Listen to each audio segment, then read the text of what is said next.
আজ অবধি সমগ্র কথাসাহিত্যের বাংলা কথাসাহিত্যের ইতিহাস পর্যালোচনা করলে একথা বলা বোধহয় অত্যুক্তি হবে না, মানিক বন্দ্যোপাধ্যায় সম্ভবত বাংলা সাহিত্যের সবচেয়ে বেশি প্রভাব বিস্তারী কথাসাহিত্যিক।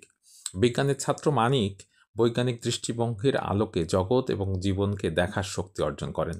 তিনি একদিকে দেশি পূর্বসূরিদের লেখা গুরুত্বের সঙ্গে পাঠ করেছেন, অন্যদিকে আধুনিক পাশ্চাত্য দর্শন ও সাহিত্যের সঙ্গে পরিচিত হয়েছেন। তাই তিনি নিজেকে স্বতন্ত্র এবং আধুনিক পথে পরিচালিত করতে পেরেছিলেন। তার পুতুল নাচের ইতিকথা উপন্যাসটি বিশ্লেষণ করলে মানিকের যে প্রাগ্রসর চিন্তা, আধুনিক দৃষ্টিভঙ্গি, সেটি আমাদের কাছে অনেকটা সুস্পষ্ট হয়ে ওঠে। মানিক বন্দ্যোপাধ্যায়ের পুতুল নাচের ইতিকথা উপন্যাসটি পাঠ করলে এর যে বিশেষ বৈশিষ্ট্য আমরা প্রত্যক্ষ করি তা হলো কাহিনীর বৃত্তবদ্ধতা থেকে মুক্তি, ব্যক্তি মনস্তত্ত্বের মাধ্যমে সমাজ চিত্রণ, ব্যক্তির খণ্ডিত রূপ, মার্ক্সবাদ এবং ফ্রয়েডীয় তত্ত্বের প্রয়োগ, অস্তিত্ববাদী দর্শনের প্রভাব, সময় চেতনা এবং আধুনিক ভাষা। বাংলা সাহিত্য এবং বিশ্ব সাহিত্যে উভয় ক্ষেত্রেই প্রথমে যখন উপন্যাসের সূচনা ঘটে তখন বৃত্তবদ্ধ উপায়ে কাহিনী পরিবেশনের রীতি ছিল। আমরা যদি বিশ্ব সাহিত্যের দিকে তাকাই তাহলে টলস্টয়, দস্তয়েভস্কি সকলেই কিন্তু এই বৃত্তবদ্ধ রীতিতে কাহিনী পরিবেশন করে উপন্যাস রচনা করেছেন। বাংলা সাহিত্যেও বঙ্কিমচন্দ্র চট্টোপাধ্যায়, রবীন্দ্রনাথ ঠাকুর, শরৎচন্দ্র সকলেই এই রীতি অবলম্বন করেছেন। পাশ্চাত্য সাহিত্যে আমরা দেখি যে ফ্রান্স কাফকা তিনি প্রথম এই যে কাহিনীর ধারাবাহিকতা এবং বৃত্তবদ্ধতা সেটি ভেঙেছেন। বাংলা সাহিত্যে মানিক বন্দ্যোপাধ্যায়ের আগে আমরা কিন্তু সেই প্রচেষ্টা খুব একটা লক্ষ্য করিনি। মানিক বন্দ্যোপাধ্যায় এই উপন্যাসের যে ফর্ম এবং বৃত্তবদ্ধ কাহিনী পরিবেশনের রীতি সেটি থেকে সরে এসে তিনি খণ্ড খণ্ড করে তিনি পরিবেশন করেছেন। এখানে আমরা দেখি যে শশী কুসুম, গোপাল সেনদিদি, কুমুদমতি, জয়া, বনবিহারী, শশী সেনদিদি, কুন্দ নন্দলাল, এইভাবে আলাদা আলাদা খণ্ডিত কাহিনীকে তিনি একত্রিত করেছেন। এই উপন্যাসের নায়ক ডাক্তার শশী, তার চরিত্রের বিকাশ দেখাতেই তিনি আরও কতগুলো কাহিনীর বৃত্ত এবং চরিত্রের অবতারণা করেছেন। আমরা যদি ডাক্তার শশীকে পুরোপুরি বুঝতে চাই তাহলে তার বন্ধু কুমুদ, প্রেমিকা কুসুম, গোপাল, তার পিতা সেনদিদি, যামিনী সকলের কার্যাবলী দেখতে হবে এবং এই সকলের জীবন জিজ্ঞাসা মাধ্যমে শশীর চরিত্রটি বিকশিত এবং প্রস্ফুটিত হয়েছে। শশীর ব্যক্তিত্বে তার পিতা গোপালের বিশেষ প্রভাব রয়েছে, সে কথা কিন্তু ঔপন্যাসিক নিজেই বলেছেন।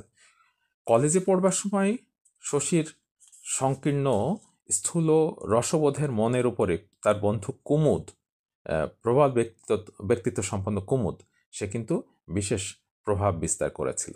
কুমুদ যেভাবে গ্রামে ঢুকে মতিকে বিয়ে করে নিয়ে চলে যায়, এই ঘটনা দ্বারা সে প্রচণ্ডভাবে আলোড়িত হয়েছে। মানিক বন্দ্যোপাধ্যায় অনেকটা মডার্ন পেইন্টিং, মডার্ন চিত্র যেটা তার মতো করে খণ্ডিত আকারে এক একটি ব্যক্তির স্বরূপ উদ্ঘাটন করবার চেষ্টা করেছেন। 19 শতকে দস্তয়েভস্কি তার ইডিওট, ক্রাইম অ্যান্ড পানিশমেন্ট প্রভৃতি উপন্যাসে অস্তিত্ববাদের প্রকাশ ঘটিয়েছিলেন। এরপরে আমরা দেখেছি যে পাশ্চাত্য কথা সাহিত্যে ফ্রান্স কাফকা, টমাস মান, হেমিংওয়ে প্রমুখের সাহিত্যেই অস্তিত্ববাদের প্রভাব পড়েছে।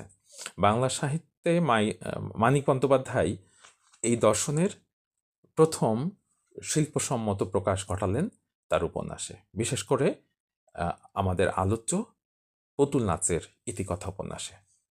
অস্তিত্ববাদী দর্শনে বলা হয়ে থাকে মানুষ নিজেকে যা গড়ে তোলে সে তাছাড়া আর কিছুই নয়, তাই মানুষের কাজের সকল দায় দায়িত্ব তার নিজেরই।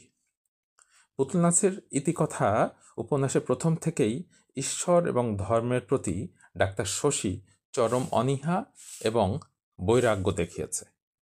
ডাক্তার শশী অস্তিত্ববাদী এবং নিরীশ্বরবাদী বলে সে জাতপাতকে অগ্রাহ্য করে হারুর মৃতদেহের সৎকার করতে পেরেছিল। সে একসময় গ্রামে এসেছিল তার পিতার অনেকটা আগ্রহের কারণে। তার পিতা গোপাল চেয়েছিল এ সে যেন গ্রামেই থাকে। ডাক্তারি পাশ করার পর উচ্চশিক্ষা এবং আভিজাত্য এবং অর্থের স্বপ্ন সে দেখেছে। গ্রামে এলেও সে কখনো ভাবেনি যে অশিক্ষিত, স্বাতন্ত্র্যহীন এবং কুসংস্কারাচ্ছন্ন এই গ্রাম্য মানুষগুলোর মধ্যে তার অবশিষ্ট জীবন কাটাতে হবে। একসময় কুসুমের সঙ্গে তার একটা ভালো প্রেমের একটা সম্পর্ক গড়ে উঠেছিল। কিন্তু কুসুমকে, এই অশিক্ষিত গ্রামীণ নারীকে গ্রহণ করবার সাহস তার ছিল না। কুসুম বারবার তাকে আকৃষ্ট করবার চেষ্টা করেছে। কিন্তু শশী আসলে এগিয়ে যেতে সাহস পায়নি। একসময় কুসুম অপেক্ষা করে প্রণয়ে ব্যর্থ হয়ে সে কিন্তু গ্রাম ত্যাগ করেছে। সে মতির প্রতিও আকৃষ্ট হয়েছিল। উম পিতা গোপালের সঙ্গে শশীর কিন্তু অলঙ্ঘনীয় দূরত্ব। তাদের মধ্যে একটা শীতল যুদ্ধ যেন সবসময় চলছে। গ্রামের মানুষকেও সে ভালোবাসে, তাদের প্রতি সহানুভূতি শশীর রয়েছে। কিন্তু সে কারো সাথে মিশতে পারে না। এভাবে উচ্চশিক্ষা লাভ করে শশী যখন আবার গ্রামে ফিরে এসেছিল, সে কিন্তু মানুষের মধ্যে থেকেও একাকী এবং নিঃস্ব। ভার্জিনিয়া উলফ যেমন বলেছিলেন, শূন্যতা, হতাশা, একাকিত্ব আধুনিক উপন্যাসের বৈশিষ্ট্য। আমরা কিন্তু শশী চরিত্রের মধ্যে এই শূন্যতা, একাকিত্ব এবং নিঃসঙ্গতা, এই বিষয়গুলো সুস্পষ্টভাবে প্রত্যক্ষ করি। বন্ধুরা, আমরা দ্বিতীয় পর্বে পুতনাচের ইতিকথার বাকি অংশ সম্পর্কে আলোকপাত করব। আপনারা আপনাদের কমেন্ট দিয়ে শেয়ার করে আমাদের সঙ্গে থাকবেন এবং আমরা আপনাদের কোন বিষয় সম্পর্কে আলোচনা করা প্রয়োজন সে সম্পর্কে আমাদেরকে জানাবেন। ধন্যবাদ।